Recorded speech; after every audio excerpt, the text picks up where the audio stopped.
মিনেসোটার অ্যামি বক, যে কারণে তাকে নিয়ে এত বিতর্ক। মার্কিন যুক্তরাষ্ট্রের মিনেসোটা অঙ্গরাজ্যে চলমান অভিবাসন অভিযান ও জালিয়াতি দমন অভিযানের পেছনে বড় যুক্তি হিসেবে তুলে ধরা হয়েছে একটি ভয়াবহ প্রতারণাকাণ্ড। তবে এই রাজ্যের ইতিহাসে সবচেয়ে বড় আর্থিক জালিয়াতির ঘটনায় অভিযুক্ত ব্যক্তি কোনো অভিবাসী নন, বরং একজন শ্বেতাঙ্গ মার্কিন নারী ৪৫ বছর বয়সী অ্যামি বক। কারাগারে বসে সিবিএস নিউজকে দেওয়া এক একান্ত সাক্ষাৎকারে অ্যামি বক বলেন, আমি চাইলে সময়কে ফিরিয়ে নিতে পারতাম, অনেক কিছু থামানো যেত, অনেক ভুল ধরা পড়ত।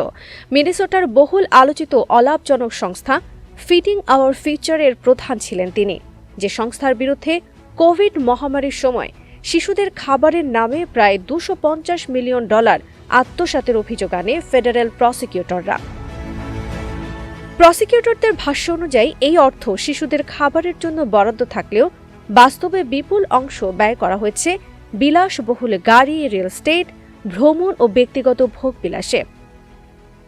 যুক্তরাজ্যের ভারপ্রাপ্ত অ্যাটর্নি লিসা কার্কপ্যাট্রিক বলেন, এই টাকা শিশুদের জন্য ছিল না, এটি ছিল একটি বিলাসী জীবন যাপনের তহবিল। এ পর্যন্ত ফিডিং আওয়ার ফিউচার কেলেঙ্কারিতে জড়িত ৭৮ জনের বিরুদ্ধে অভিযোগ গঠন করা হয়েছে। তাদের মধ্যে ৬০ জনের বেশি দোষ স্বীকার করেছেন বা দোষী সাব্যস্ত হয়েছেন। উল্লেখযোগ্য বিষয় হল, এই তালিকায় অ্যামি বক ছাড়া বাকি সবাই সোমালি আমেরিকান কমিউনিটির সদস্য। ৫ সপ্তাহব্যাপী বিচার শেষে জুরি বোর্ড অ্যামি বককে সব অভিযোগে দোষী সাব্যস্ত করে।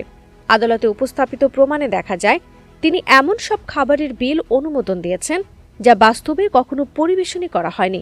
এমনকি তার পাঠানো কিছু টেক্সট বার্তায় নিজের সংস্থাকে মাফিয়া সংগঠনের সঙ্গে তুলনা করার তথ্য উঠে আসে। তবে অ্যামি বক এসব অভিযোগ অস্বীকার করে বলেন, তিনি কোনো মাস্টারমাইন্ড নন। আমি যদি সত্যি অপরাধ করতাম তাহলে আগেই দোষ স্বীকার করতাম। আমি আমার সন্তানদের এই যন্ত্রণার মধ্যে ফেলতাম না, বলেন তিনি। সম্প্রতি আদালত তাকে $5 মিলিয়ন বেশি অর্থ বাজেয়াপ্ত করার নির্দেশ দিয়েছেন। যদিও বক দাবি করেন তিনি ব্যক্তিগতভাবে বিলাসী জীবনযাপন করেননি এবং জব্দ করা অর্থ ছিল সংস্থার ব্যাংক অ্যাকাউন্টে জমা। তিনি আরও বলেন, কোভিড-19 সময় যুক্তরাষ্ট্রের কৃষি দপ্তরের নিয়ম শিথিল হওয়ায় খাবার বিতরণের পরিধি হঠাৎ বেড়ে যায়। ২০১৯ সালে যেখানে তার সংস্থা $34 লাখ দাবি জমা দিয়েছিল, ২০২১ সালে তা দাঁড়ায় প্রায় $200 মিলিয়ন। বক দাবি করেন সব কার্যক্রমেই রাজ্যের অনুমোদন নিয়ে হয়েছে। এমনকি স্থানীয় জনপ্রতিনিধি ও কর্মকর্তারা নিয়মিত খাবার কেন্দ্র পরিদর্শন করতেন বলেও তিনি উল্লেখ করেন। তবে কংগ্রেস সদস্য ইলহান ওমর এ বিষয়ে জড়িত থাকার অভিযোগ অস্বীকার করেছেন। এই কেলেঙ্কারি ঘিরেই মিনেসোটায় অভিবাসন বিরোধী অভিযান জোরদার করেছে ট্রাম্প প্রশাসন। সাম্প্রতিক সময়ে আইসিই অভিযানে এক নারী নিহত হওয়ার ঘটনায় রাজ্য জুড়ে ব্যাপক উত্তেজনা তৈরি হয়েছে। বিশ্লেষকদের মতে, ফিডিং আওয়ার ফিউচার কেলেঙ্কারি শুধু একটি আর্থিক জালিয়াতি নয়, বরং এটি যুক্তরাষ্ট্রে অভিবাসন, বর্ণ ও রাজনীতির জটিল বাস্তবতার প্রতিফলন।